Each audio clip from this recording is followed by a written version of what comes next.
Listo, profe. Listo. Ok, ya está grabando. Bueno, doy la bienvenida a todos a esta clase de Espíritu Emprendedor, recordando que esta es la semana número 3, que es una semana de parcial, donde la invitación es a que se pongan al día con las actividades que tienen pendiente y que esto de alguna forma ayude a tener un proceso de formación más ameno, más cómodo, porque la idea es que les vaya bien y que puedan aprender. Ambas cosas, no una o la otra, sin necesidad de elegir, sino que se den las cosas. Muy bien. Para continuar con temas que hemos venido hablando en Espíritu Emprendedor, y yo quiero hacer énfasis para esta semana en la importancia de lo que es la creatividad y la innovación a nivel empresarial. Y es que estos términos en la actualidad con bastante frecuencia los relacionamos, ya que necesitamos llevarlo a la práctica, esa creatividad para resultar siendo una innovación. Esto en las empresas no solo es valioso, sino que es esencial si lo que pretenden es alcanzar el éxito, ir más allá. ¿Por qué? Porque le sirve a la empresa para lograr muchos de los objetivos que se ha planteado, como por ejemplo sobrevivir. ¿Sobrevivir a qué? A un mercado que cada vez es más competitivo, más cambiante, más innovador. En ese sentido, el hecho de que existan o se estén presentando cambios constantemente en los negocios debe de alguna forma impulsar la cooperación y la forma de actuar a nivel empresarial, impulsado o sesgado a lo que es la creatividad y la innovación, a promoverlas, porque necesitamos adaptarnos. En ese sentido, con el paso de todos estos años, nosotros hemos ido perdiendo la capacidad para crear, inventar, porque de alguna forma nacemos con esa habilidad ahí y si no se entrena, no se trabaja, se va diluyendo. Como cuando dejamos de hacer algún tipo de ejercicio, perdemos la condición física. Cuando dejamos de hacer algún tipo de práctica, ya no em, tenemos esa misma habilidad. Así es que se va trabajando esto. El trabajo creativo permite que la empresa pueda adelantarse en función de lo que es la competencia. Personas que estén entrenando su creatividad pueden tender a llegar a innovación, a innovar. La empresa utiliza esto como una forma para diferenciarse. No es solo crear nuevos artículos, sino transformarlos, mejorarlos, y esto se puede hacer desde el proceso productivo hasta el proceso empresarial en sí. Es decir, no estamos ligados a que la innovación simplemente debe ser algo que no está, ¿no? Podemos utilizar la creatividad y la innovación como un puente a la mejora de otras cosas, como puede ser un proceso, como puede ser un área, una forma de desempeñarse, etcétera, etcétera. Si hablamos de innovación, la innovación supone una ventaja competitiva.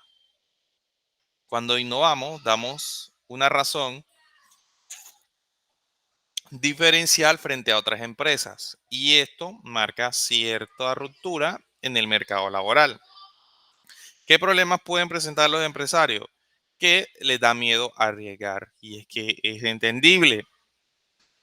El empresario pone en juego su patrimonio, su empresa y por eso le da ese miedo que es un poco razonable a la hora de arriesgar.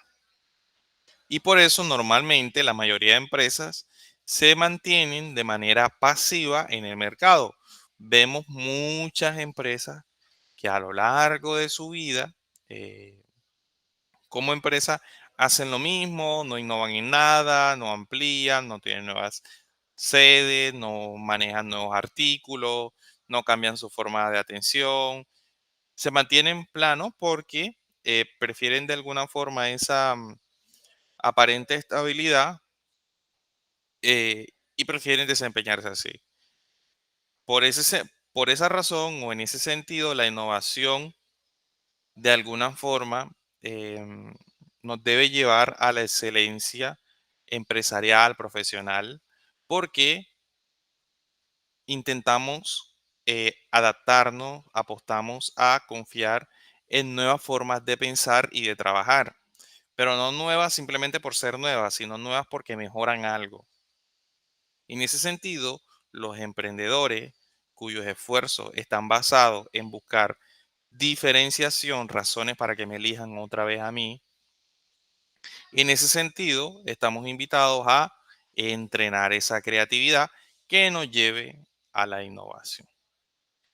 Ahora mismo hago énfasis en la creatividad y en la innovación porque como pueden ver en pantalla, voy a hablar de un tema o una técnica que es el design thinking. ¿Y en qué se centra este design thinking? Pues él trata de empatizar con el usuario.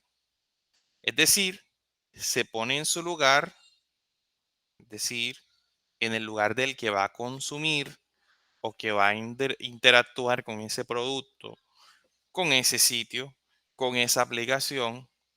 Y desde ese punto de vista es que abordamos lo que queremos hacer.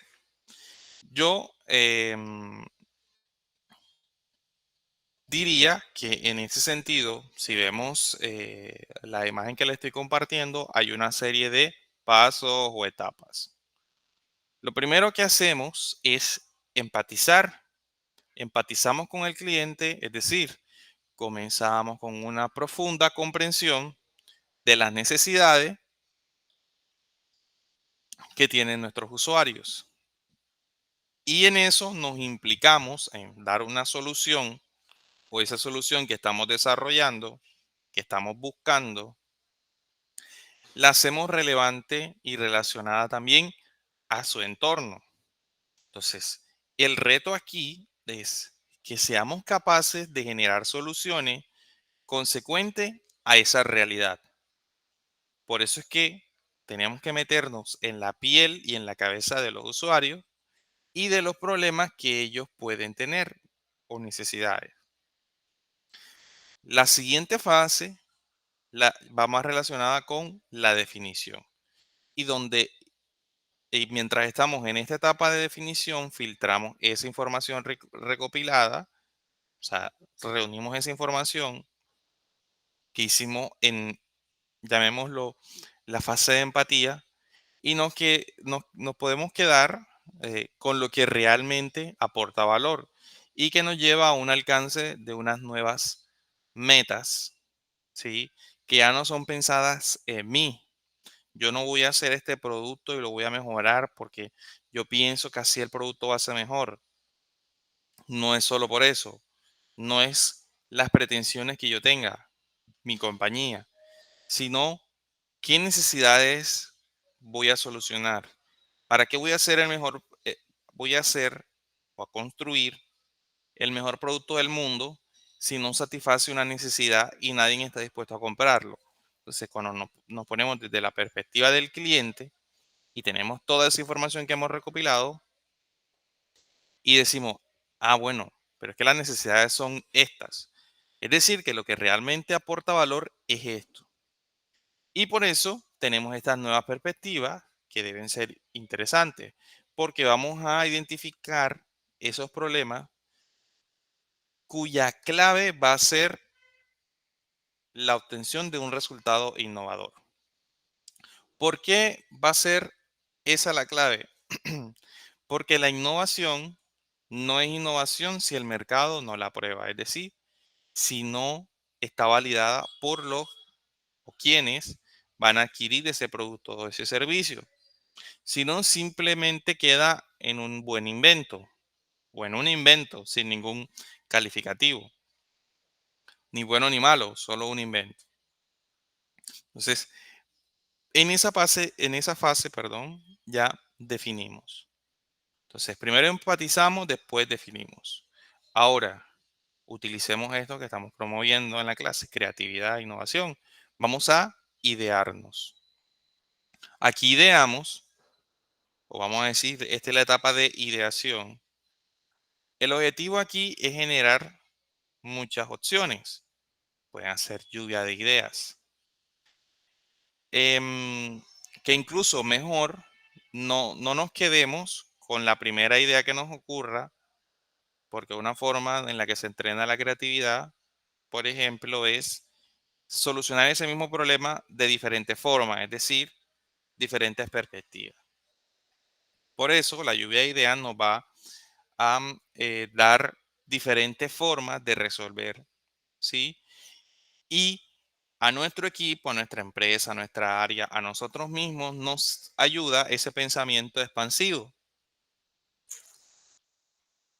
donde no se desechan las ideas y no se desechan por una simple razón. Cuando nosotros hacemos una lluvia de ideas y estamos varios colaboradores y alguien dice una idea que de pronto no es viable o la consideramos absurda y enseguida decimos o hablamos o cometemos el error de decir no, esa idea, descalificamos esa idea, matamos la creatividad de nuestros colaboradores porque después no se van a atrever, les va a dar miedo, pena expresar sus ideas.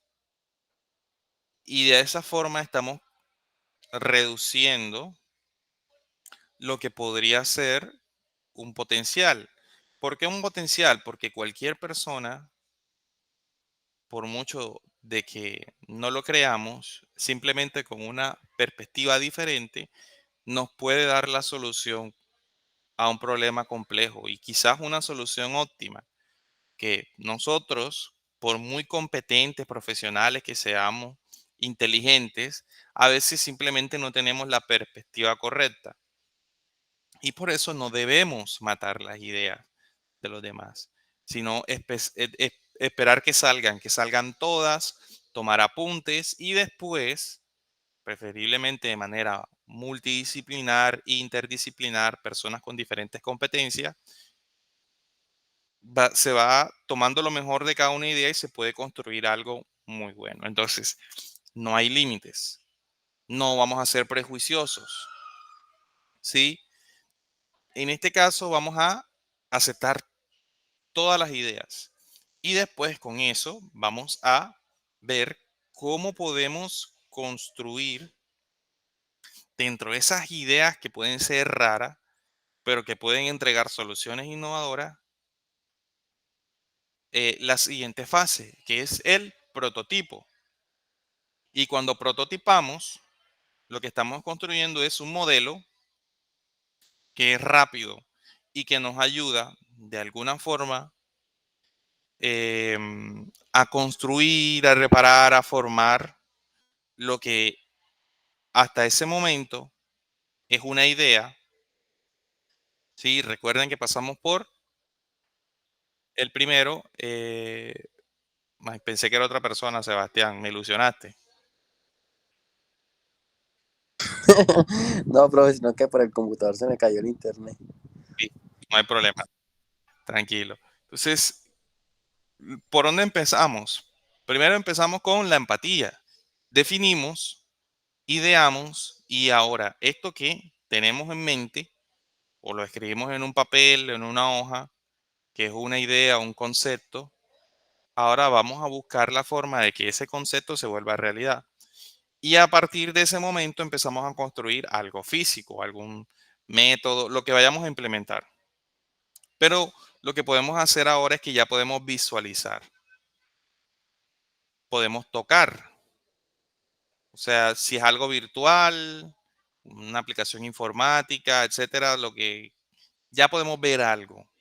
Lo tenemos ya en un plano real y lo que hasta hace un momento era algo que era un concepto, ya empieza a tener em, una esencia de lo que podemos ver. Cuando ya tenemos eso, lo que hacemos es el testeo, ¿sí? Que simplemente tomamos esta fase anterior de convertir ese concepto en algo real y ahora lo que vamos a hacer es ponerlo a prueba. ¿Y con quién lo ponemos a prueba? Con cualquier persona, no. Lo ponemos a prueba directamente. Alguien intenta ingresar, ya le di permiso. O Marilis, es difícil el nombre. Bienvenida o bienvenido.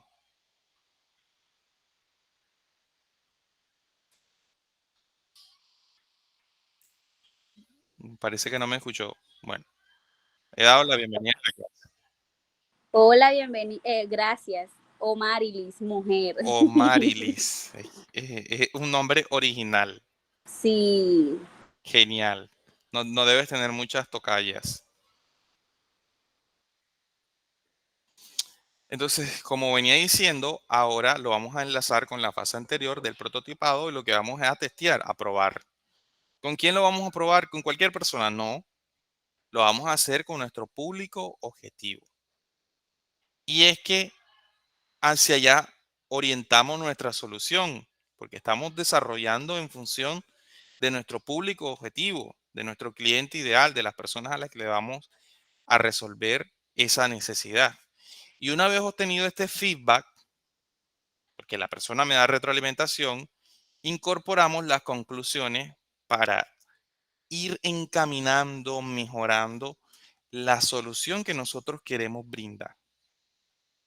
Y el resumen gráfico sencillo para este proceso es el que ustedes pueden ver en la imagen.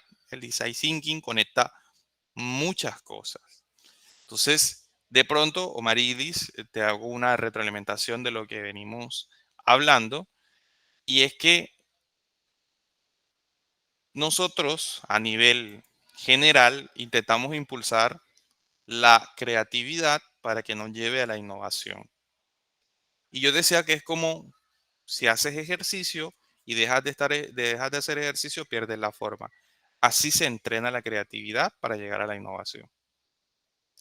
Para eso, en la clase de hoy, lo que pensaba compartirles es el design thinking, que es una forma, una herramienta que utilizamos para explotar esto al máximo, para mejorar como organización, como empresa, como profesional.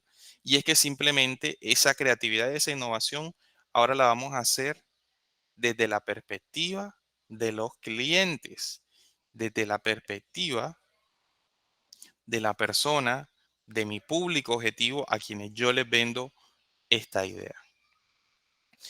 Y eso que ves en pantalla de empatizar, de ponerme en su lugar, definir, hablando de esas necesidades, idear, que es lluvia de ideas, donde a cada uno se le ocurren cosas muy raras, pero todos lo anotamos, no descalificamos ninguna idea, porque no queremos matar ese espíritu, esa inventiva.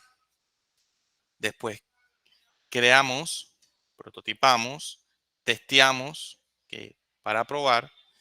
Y esta es una herramienta en la que nosotros buscamos tener mejor posicionamiento, mejores ganancias, pero no desde mi punto de vista, no como los planes que simplemente tiene la empresa, la organización, sino desde las necesidades del cliente.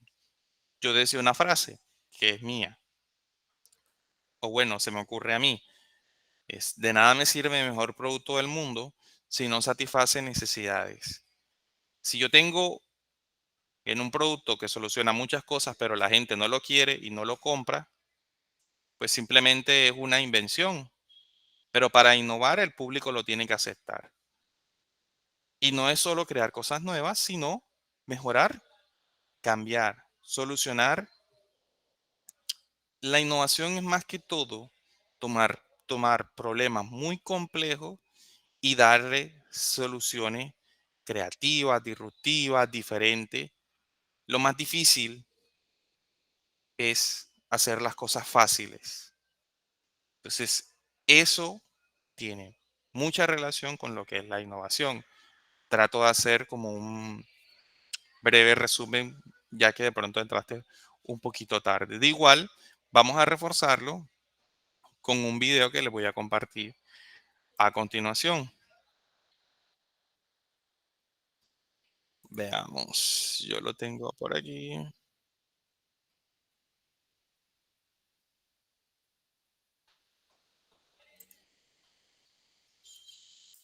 Por favor, Seguro que has escuchado que una de las formas más eficientes de crear innovación es haciéndolo junto a los usuarios, y para eso tenemos metodologías que nos permiten de una forma sostenida poder mejorar productos y servicios. Uno de ellos es el Design Thinking. Y si estás aquí es porque quieres conocerlo todo sobre el Design Thinking, qué fases tienen y cómo tenemos que aplicarlo. Y es justo lo que vamos a explicarte en este vídeo de YBS Digital School.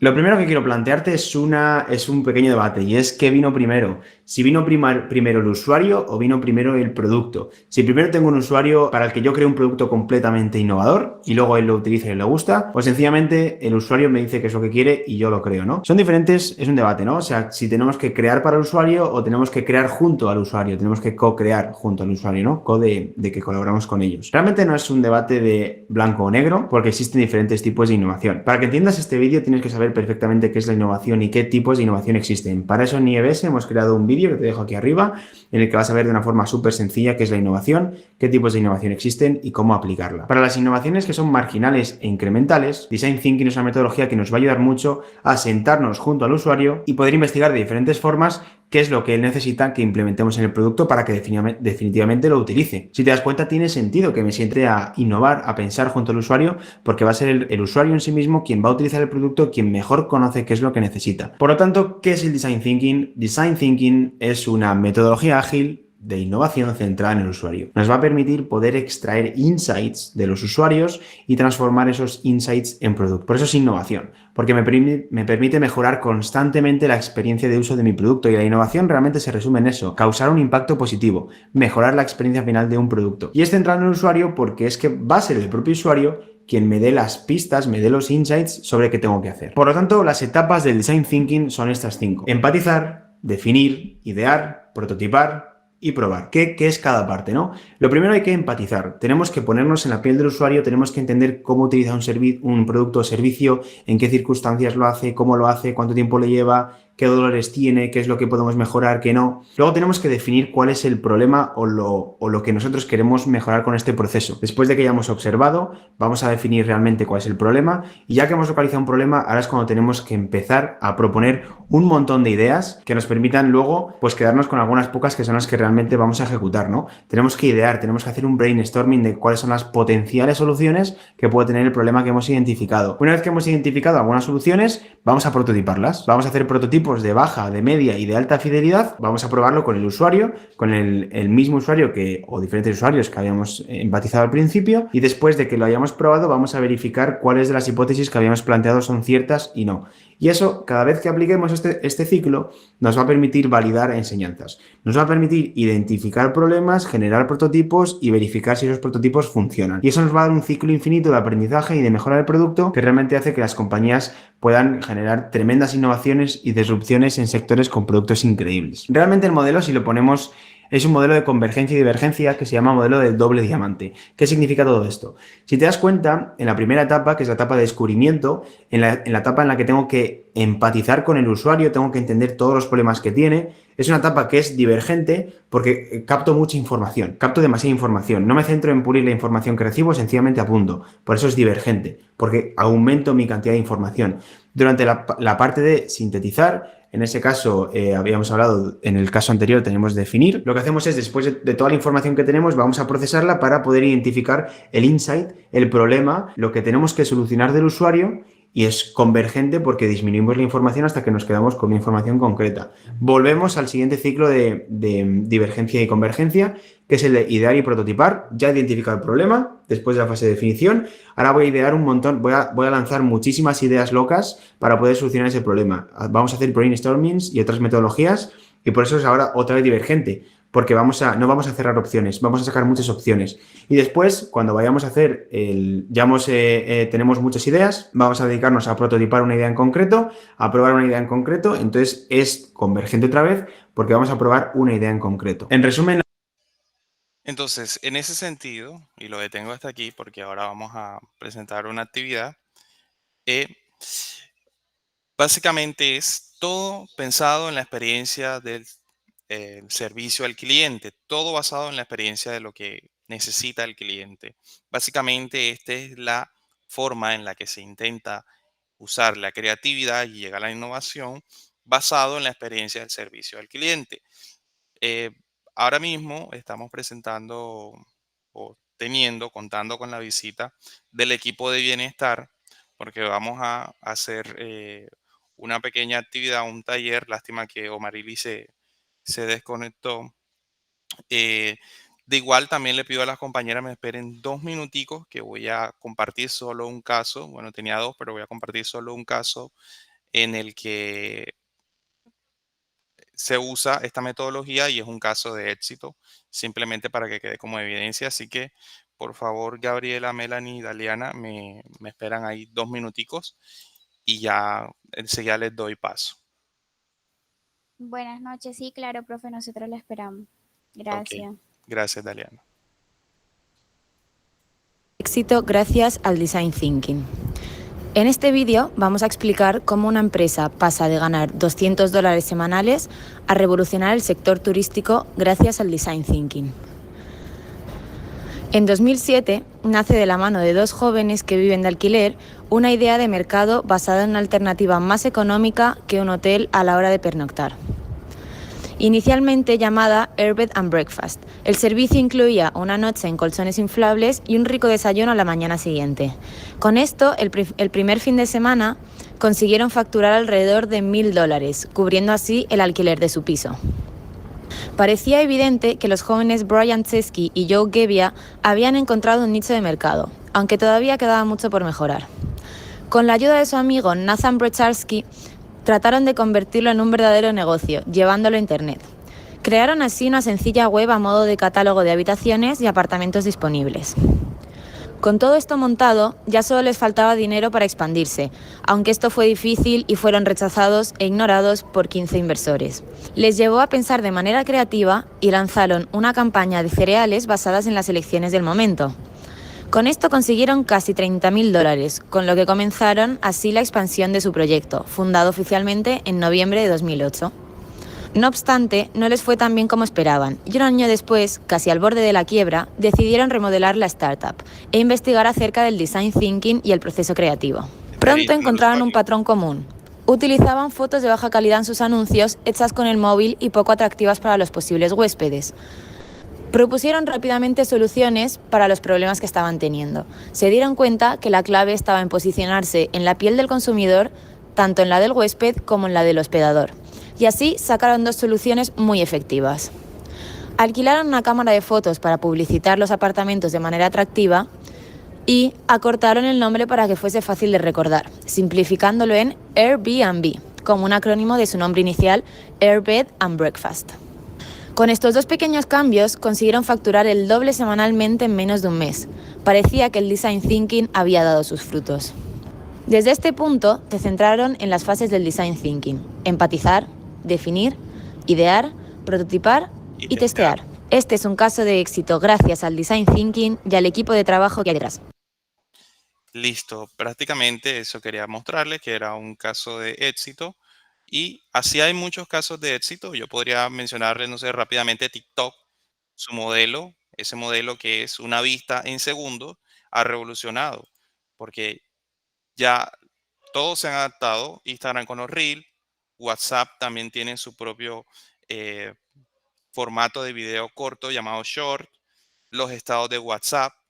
Hay muchos que se han basado en esa experiencia del usuario a través, por ejemplo, de TikTok, esa nueva metodología. Todo es pensado en el usuario.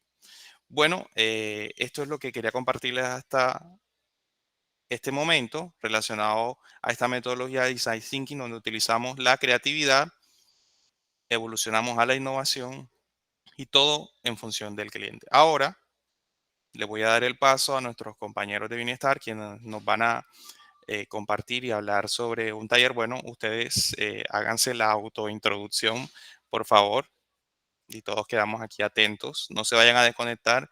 Va a haber un foro relacionado a este taller y va a ser calificable. Adelante, Daliana. Ok, profe, muchísimas gracias. Voy a presentar unas diapositivas y me dicen si les sale, porfa. Adelante.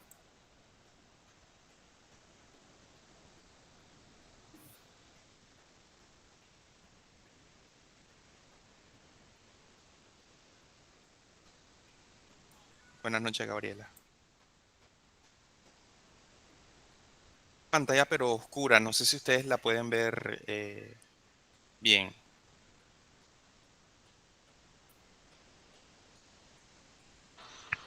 Listo. ¿Puedo empezar ya? No, espere. ¿Sí le sale bien la diapositiva? Sí. Ok, vale, bueno, entonces buenas noches a todos, bienvenidos a esta jornada de salud mental. Espero se encuentren muy bien la noche de hoy. Me presento, soy Daliana Rivas, psicóloga del área de bienestar. Quiero agradecerles a todos por estar aquí la noche de hoy. Bueno, la noche de hoy tenemos un invitado muy especial que es el psicólogo Jesús, que más adelante se va a presentar, que está encargado de esta pequeña intervención que está titulada como trastornos mentales más allá de un diagnóstico. Entonces ahora los voy a dejar con el psicólogo Jesús para que pueda hacer su presentación, ¿vale? Adelante, Jesús. Hola, buenas noches. ¿Sí me logran ver ahí? Sí, claro. Bueno, mucho gusto a los que estén en la clase. Mi nombre es Jesús Oliveros. Soy psicólogo, como pueden observar en la diapositiva. Y en el día de hoy tengo el propósito, tal como el título indica, de hablarles de los trastornos mentales más allá de un diagnóstico. Cuando hablamos de trastornos mentales, creo que es un término bastante amplio que requiere ser correctamente entendido, mucho más allá de pronto de solamente un título o una categoría que encasilla al ser humano. Entonces creo que precisamente es lo que vamos a tratar de desarrollar un poco en este espacio. Creo que es algo que naturalmente tiene muchísimo para dar, muchísimo para profundizar. Sin embargo, de forma breve, vamos a estar viendo esto y de pronto si por X o Y razón tienen alguna pregunta, pues no duden en hacerla. Considero que las preguntas, siempre lo he dicho y lo diré, las preguntas enriquecen bastante este tipo de espacios porque son, digamos, herramientas para profundizar en el tema, para consolidar el aprendizaje y estrategias sobre todo para pensar, porque una pregunta es una duda y la duda es un pensamiento. ¿Listo? Entonces, por favor, ¿me puedes pasar la diapositiva? Listo. De forma breve, como les dije, el tema básicamente consiste en hablar sobre el trastorno mental, qué es, cuáles son los límites de este, bajo qué dimensiones se mueve en los trastornos y, digamos, su importancia y cómo poder abordarlos. Al final planeo dar como una conclusión teniendo en cuenta toda la información que brindé y, como les dije, si tienen alguna pregunta, pues estaría encantado de responderles. Naturalmente, creo y considero que el ser humano es un organismo bastante complejo, por lo cual no sé o no sabría decir con exactitud si tendría la respuesta que ustedes desean para todas las preguntas, pero daré mi mejor esfuerzo para responder desde lo que sé y lo que entiendo respecto al ser humano para aclarar cualquier duda. ¿Listo? Entonces, bueno, comencemos. Comencemos desde lo básico. Siempre que hago un taller, bueno, ya tengo algo de tiempo que no lo hago, pero siempre que lo hago me gusta comenzar desde lo general hasta lo específico. Y bueno, ¿qué es un trastorno mental? En este caso, un trastorno mental, bueno, se divide el término en dos palabras. El primero es trastorno y el segundo es mental. La palabra trastorno significa problema o afección o alteración respecto a la salud. Y cuando hablamos de trastorno mental, hablamos precisamente, pues, de, como pueden observar en la diapositiva, un problema o una afección, pero que tiene relación con el tema mental. ¿Listo? Entonces, ¿qué son los trastornos mentales? Son problemas de salud que afectan la mente, en términos, digamos, muy sencillos. Leyendo la diapositiva, estos problemas de la mente afectan el pensamiento, las emociones, el comportamiento y las relaciones sociales de una persona. La mente, digamos, es algo que influye en la manera en cómo un ser humano vive básicamente y cómo un ser humano se relaciona Entonces es algo que afecta desde lo exterior, desde lo interior, que vendrían siendo el pensamiento, las emociones, hasta lo exterior, que vendrían siendo el comportamiento y las relaciones sociales. Obviamente depende mucho del trastorno, no todos los trastornos son iguales, hay una amplia gama de trastornos, pero eso, ya. Y, bueno, súper importante, porque, y creo que me merece de pronto la pena hacer un poco de énfasis en esto, y es qué diferencia hay entre, o sea, cómo sé yo que tengo ansiedad a que tengo un trastorno de ansiedad. ¿Cuál es la línea que divide sentirme ansioso por algo a tener un trastorno de ansiedad? Porque ansiedad hemos tenido todos. Y siempre me gusta citar mucho a un doctor que admiro mucho en psicología, y al decir que la ansiedad es sencillamente la manifestación de que algo es importante para nosotros. Por ejemplo, si yo me entero o yo veo señales de pronto que mi pareja me puede ser infiel, es natural que me sienta ansioso porque yo quiero a mi pareja y me preocupa que esta pareja no se comprometa o no me sea fiel a mí. O de pronto tengo un parcial súper importante de una materia que voy perdiendo y se eleva esta ansiedad. Entonces, considero que en estos momentos la ansiedad es totalmente natural. Sin embargo, ¿cómo distinguir de si lo que siento es una ansiedad natural causada por la situación?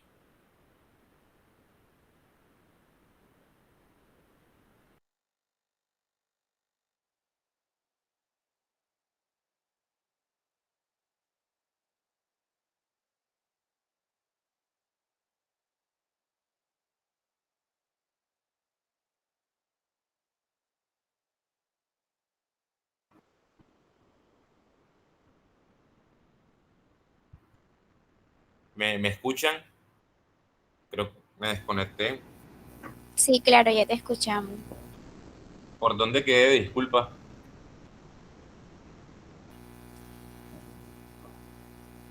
¿Qué fue lo último que estaba diciendo?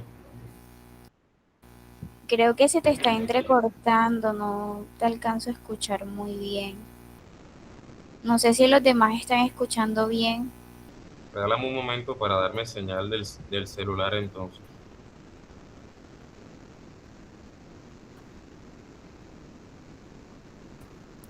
Disculpen un momento.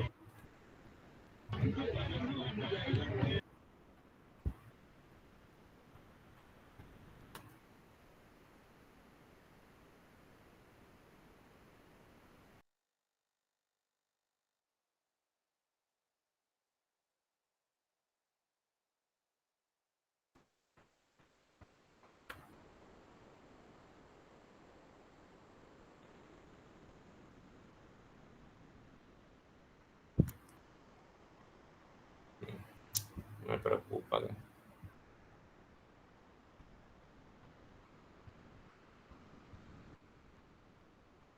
Hola, ¿me escuchan? Sí, sí se te escucha. Listo. ¿Me pueden recordar, por favor, por dónde quedé para retomar desde ahí?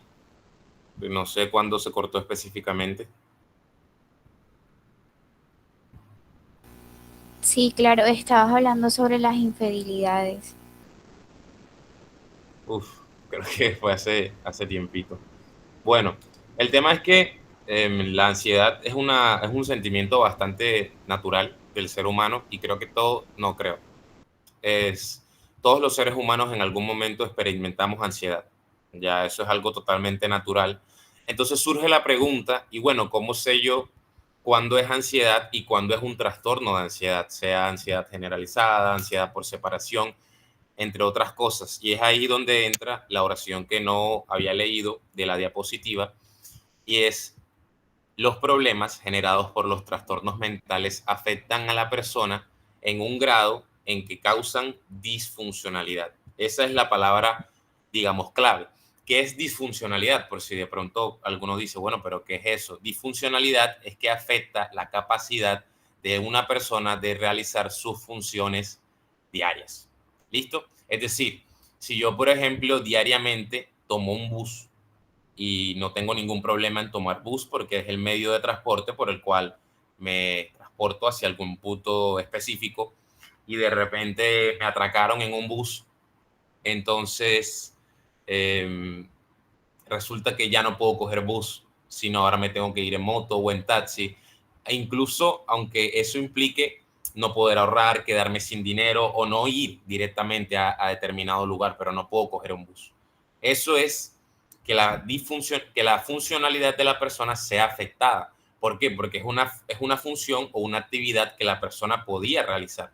No se trata de, por ejemplo, ay, es que yo tengo ansiedad porque no puedo trepar, un trastorno de ansiedad porque no puedo trepar una montaña. Y bueno, pero tú antes podías trepar una montaña. No, yo nunca pude. No, entonces no es trastorno, no es disfuncionalidad, porque es que tú nunca pudiste. Ya, y entonces la causa como tal del problema no es la ansiedad, sino otros temas o el trastorno como tal. Entonces, la diferencia básicamente entre un sentimiento de ansiedad o un trastorno es la disfuncionalidad. Podríamos hablar igualmente de la tristeza. Todos hemos sentido tristeza en algún momento, pero ¿qué diferencia la tristeza de un trastorno de depresión profunda, por ejemplo, e incluso leve? Que los trastornos causan disfuncionalidad. No, de repente, por ejemplo, yo me baño todos los días y hay días que la tristeza es tanta, que la carga emocional es tanta que no me puedo ni bañar. Por poner un ejemplo, que pierdo el hambre, que es algo que me da o que me debería dar todos los días, que pierdo el sueño, por ejemplo, o que por el contrario duermo de más. Son cosas que ya nos dan señales y síntomas de alerta en torno a si existe la presencia de trastornos mentales o no. ¿Ok? Entonces quiero partir desde aquí para tener muy en claro, antes de pronto de hablar cómo se debe entender un trastorno mental, primero pues qué es un trastorno, para luego ver bien el margen correcto de cómo debe entenderse. ¿Listo? Entonces pasa la diapositiva, por favor. Como les digo, voy a tratar de hacerlo lo más breve posible, pero considero que siempre hay bastante información sobre esto.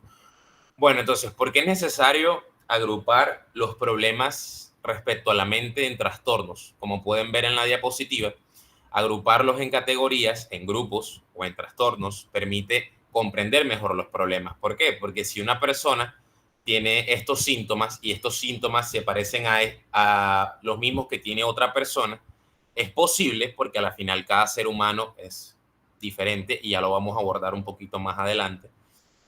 Es posible que si, por poner un ejemplo, a fulanito le sirvió este tratamiento con estos problemas, es posible que a este otro fulanito le sirvan estos mismos tratamientos, o al menos tratamientos similares.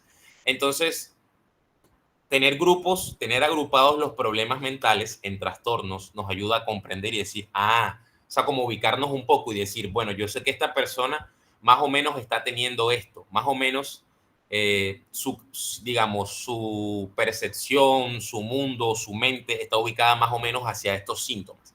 Esa persona ve el mundo más o menos de esta forma. Entonces, es bastante importante, o sea, voy a hablar de pronto cómo debe entenderse correctamente los trastornos y cuáles son sus límites, pero mi interés con este taller de pronto no es negar y decir, no, los trastornos mentales son una farsa para que la psicología, no, mentira, los trastornos mentales son súper importantes y tenerlos claros es súper importante para poder entender un poco más lo que la persona está experimentando. Y por eso, entendiendo lo que la persona está experimentando, podremos ver cómo intervenir o cómo ayudar a esa persona. ¿Listo? Entonces, eso era lo que me quería mencionar al respecto. Los trastornos son súper importantes porque nos ubican, nos ayudan a comprender mejor el problema y nos ayudan a saber cómo poder intervenir mejor. Yo he tenido, por ejemplo, pacientes de pronto bastante relacionados con el tema de la ansiedad y ya uno más o menos sabe de pronto cuáles son las causas bastante comunes en esta década de la ansiedad, qué implica la ansiedad, por dónde tratarse, de qué áreas, por qué áreas podemos meternos. Obviamente, como le digo, cada ser humano es un organismo complejo. Cada ser humano tiene crianzas diferentes, formas diferentes de ver la vida, pero de forma general nos ayuda bastante a entender ciertas cosas. Entonces, Eso por esa parte. ¿Listo? Entonces, pasa la diapositiva, por favor. Si en algo de pronto lo dije muy rápido o de pronto no fui lo suficientemente claro, me avisan y con mucho gusto pues repito o les aclaro algo. Bueno, límites de los diagnósticos. Como les digo, un diagnóstico clínico, como menciona aquí en la diapositiva que ustedes pueden ver, nos da una base. Sin embargo, el diagnóstico no puede capturar por completo la experiencia de cada sujeto, que es la experiencia subjetiva que dice ahí. Me explico. La ansiedad que una persona puede experimentar no necesariamente va a ser la misma que de pronto la ansiedad que otra persona va a experimentar, porque la forma en cómo experimentamos un trastorno depende de varias cosas. Depende de la fortaleza psicológica, depende del apoyo social, depende de incluso componentes biológicos, que ya lo vamos a hablar, me estoy adelantando un poco. Pero miren lo que menciona la diapositiva. Cada persona tiene una narrativa única sobre su sufrimiento, o sea, una muy particular de ver el mundo.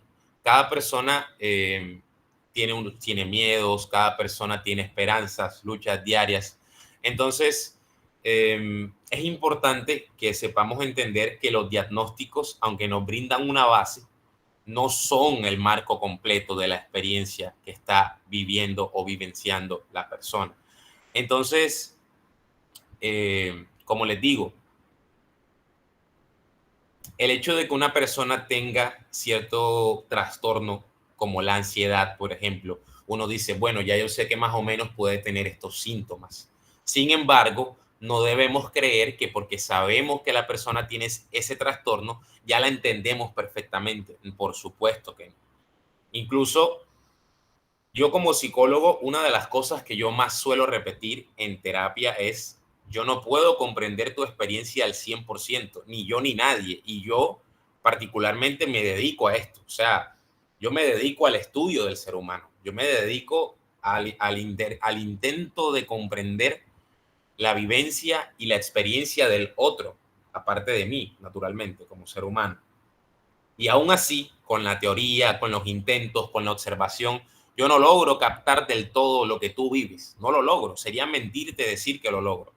Entonces, es importante que podamos saber eso, porque a veces pensamos que, ay, es que eso es exageración de la persona, eso es ella que no quiere echar para adelante, eso es ella que es una quedada, un quedado, que le gusta victimizarse. Muchas veces pensamos de esta forma tan antipática, por decirlo de alguna forma, tan poco comprensiva, pero es por la ignorancia que tenemos realmente sobre los límites que implican un diagnóstico. ¿Listo? Y eso nos lleva a otro punto súper importante, que es el que está en la siguiente diapositiva. Pasa, por favor. Y es la dimensión biopsicosocial. ¿Qué es la dimensión biopsicosocial? La dimensión biopsicosocial es el modelo que propone que el ser humano está compuesto por 3 dimensiones. La biológica, que hace parte a los, naturalmente, componentes biológicos como el corazón, la genética, el cerebro, el sistema digestivo, por poner un ejemplo. La parte psicológica, que es la parte ya más relacionada a la mente, las emociones. Bueno, ya vamos a leerlo, estoy resumiendo un poquito. Y la sociológica, que es la parte a grandes rasgos relacionada a la sociedad, al entorno que me rodea. Vamos a leer un poquito de cada uno. Número 1. Biología. Factores genéticos, neuroquímicos, estructurales del cerebro juegan un papel crucial en la manifestación de trastornos mentales. Miren, se ha demostrado que una de las causas que, digamos, una de las cosas que causa que ciertos trastornos se experimenten de forma diferente es la composición del cerebro. Es súper importante y bueno, no sé si lo sepan, pero no todos tenemos el mismo cerebro diseñado de la misma forma, con las mismas neuronas, con los mismos procesos de sinapsis entre ellos, por poner un ejemplo. Entonces eso, aunque de pronto no sepamos exactamente cómo funciona, porque yo no soy doctor ni neurólogo y no puedo explicarles con exactitud eso, pero aunque no sepamos cómo funciona exactamente, lo que es suficiente al menos saber de que esas diferencias biológicas causan diferencias en cómo vemos el mundo. Por ejemplo, las personas que tienen trastornos del neurodesarrollo, como personas con trastorno de hiperactividad y déficit de atención. Esas personas no es que quieran ser distraídas, no es que no les guste el tema. Muchas veces puede interesarles, pero biológicamente están predispuestos a no prestar atención, a desviarse muchísimo. O personas que tienen autismo, por ejemplo. Son personas que desde su punto de partida ven el mundo de una forma totalmente diferente a lo que tú y yo conocemos como normal. Entonces, ya desde ahí mire que si una persona con este tipo de trastornos ya tiene otro trastorno, obviamente la forma en cómo experimenta el trastorno no va a ser igual al común, por decirlo de alguna forma, a lo normal. Eso como punto número 1. Como punto número 2, la parte psicológica. La parte psicológica básicamente hace referencia a, como pueden ver en la diapositiva, experiencias, crianza, padres, traumas, alegrías, tristezas. Son todas esas cosas que moldean el yo, o sea, la persona que yo soy, mi identidad, como yo me veo a mí mismo y como yo veo a las demás personas, que obviamente influye en cómo yo experimento un trastorno. Ya que, por ejemplo, si yo tengo el trastorno de depresión y encima tengo baja autoestima, obviamente la baja autoestima va a empeorar el trastorno depresivo, porque la baja autoestima va a confabularse de alguna forma, por decirlo de una forma coloquial, con el trastorno depresivo, y esos pensamientos de baja autoestima van a unirse y me van a hundir más a mí, por poner solo un ejemplo. Ya. Eso por la parte psicológica. Por la parte social, cosas como el contexto, la cultura, el apoyo que tengo, el nivel económico que tengo influye, porque seamos honestos, no es lo mismo de pronto una persona que tiene los recursos para acceder a un psicólogo privado a de pronto una persona que le toca depender del psicólogo de la APS, que le brinda 20 minutos como mucho y que de esos 20 se gasta 10 haciendo preguntas. Entonces, son cosas que influyen. El apoyo, el hecho de que no haya bullying o burla o estigmatización, sino que haya apoyo al respecto, son cosas que también influyen, porque si una persona tiene apoyo, una persona puede hablar libremente sobre esos problemas y solucionarlos.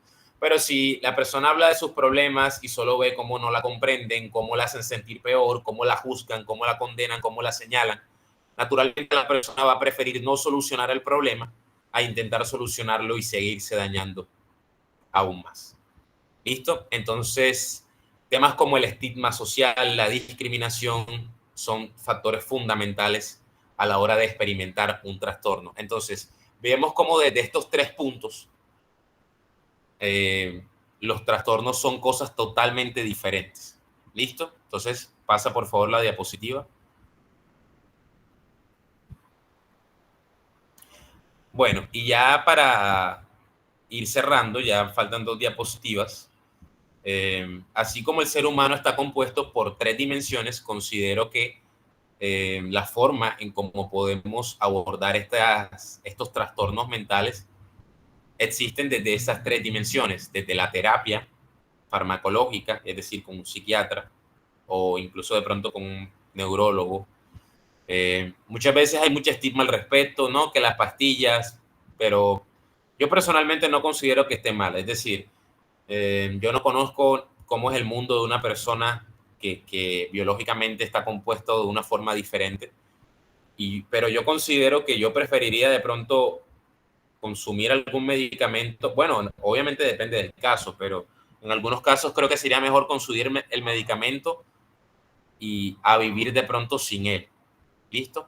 Entonces, es importante que se acompañen los trastornos, bueno, algunos, porque no todos, pero algunos sí requieren la presencia de fármacos, como los antidepresivos, quizá ansiolíticos para la ansiedad. Esto depende mucho del caso, no es en todos los casos. Psicoterapia, fundamental. De hecho, no es por ser psicólogo, pero yo desearía que todas las personas tuviesen un psicólogo privado. Siento que el mundo cambiaría y de una forma muy buena, posiblemente.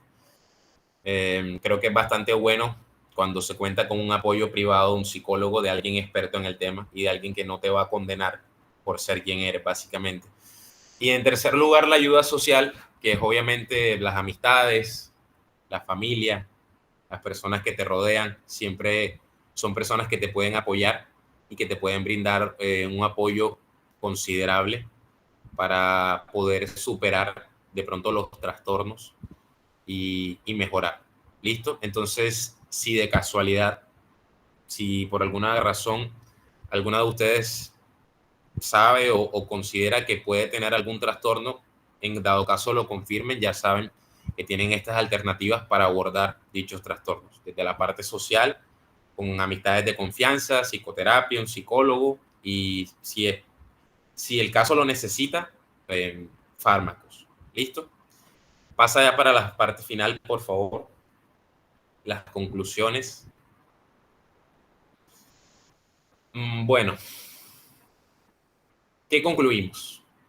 Que el diagnóstico de trastornos mentales, aunque es súper útil para comprender e intervenir a la persona como tal, no es suficiente para captar la totalidad de la experiencia del otro sujeto o del otro ser humano que lo tiene, por lo cual se debe ser bastante comprensivos con estas personas, sin estigmatizar, sin juzgar, sin saber.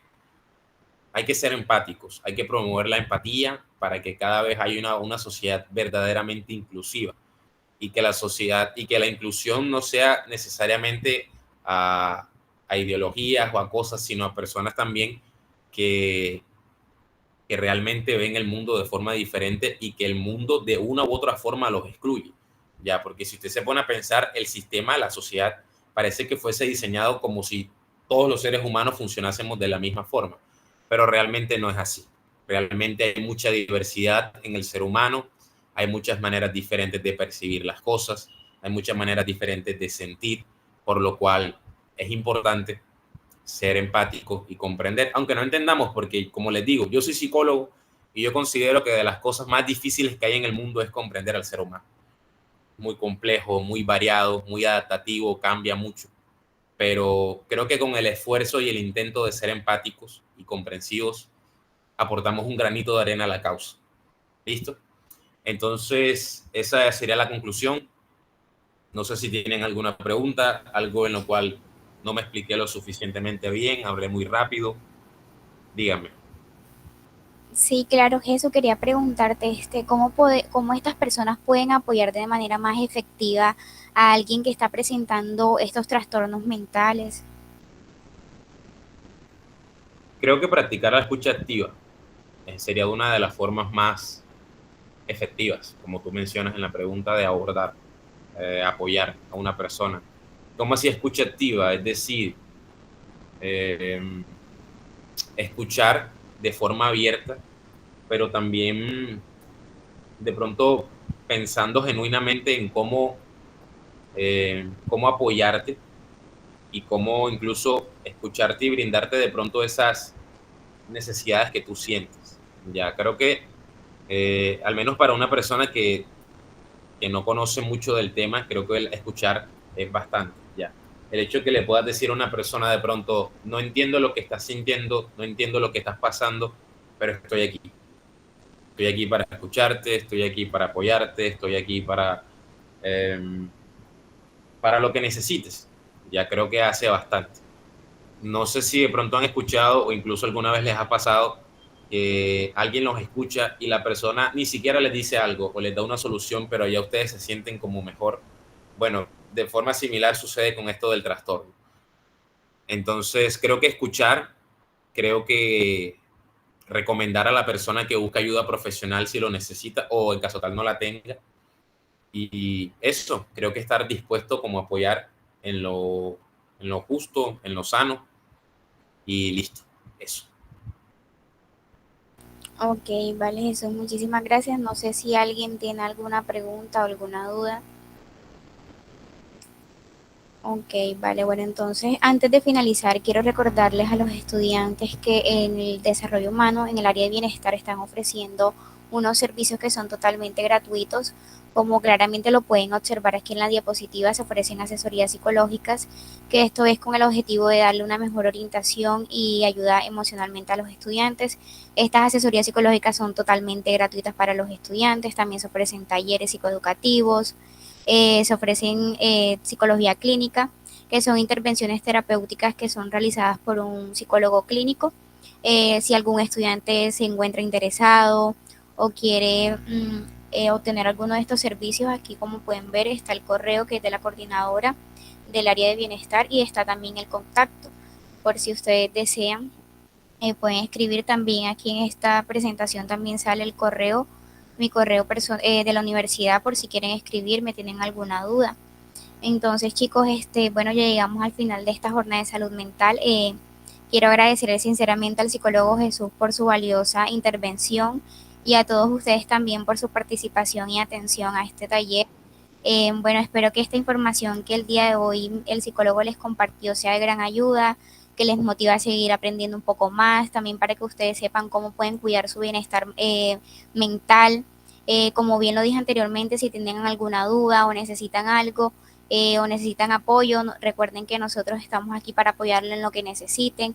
Entonces, gracias, les deseo una excelente noche y recuerden que siempre estamos aquí para apoyarlos. Hasta luego. Hasta luego. Hasta luego, muchas gracias.